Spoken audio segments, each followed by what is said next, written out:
So I've lectured about where we can stand to get power, the way we can stand to draw that emphasis or weaken that emphasis. Now let's talk about different symmetries we could create that create emphasis. Most of your scenes are going to have only 2 or 3 people, but let's just recognize that a straight line creates emphasis at the ends, depending on how everyone's looking. If you have 4 people, and this is your head villain who is talking, and everybody's staring at that villain, there's a strong emphasis here. Heck, it could even be created here. Remember, the second spot has power, and you can draw everybody's eyes. People could be standing in a certain way where that villain has all the emphasis and all the power.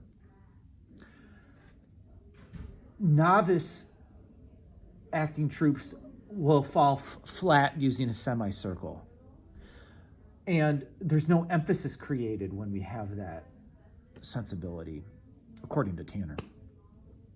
Let's look at some other options that we could create. Some of you have 3 people. We can use the triangle effect. And there's different positions you can use to draw that attention onto who's speaking or should have the most strength.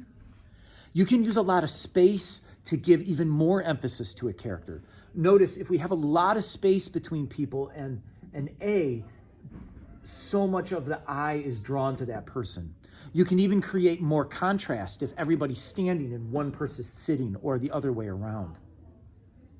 Tanner describes another example where we can have reinforcement. For example, any major figure who is reinforced or backed up by minor figures achieves attention. So a business executive, she might have other secretaries hovering behind her, and she will have more empathetic attention drawn to her when you have 3 people working in tandem but pulling that attention to the main executive. The king with his Senate, the gang leader with a bunch of friends. There's a lot of ways the scene can bring in an emphasis, even using furniture, columns, trees, or stage designs, which we really haven't talked about. So today's a day for you to start mapping out how you want to stand, how you want your players to stand, and what are some different ways to have us move on that stage that can create tension and draw emphasis towards your villain.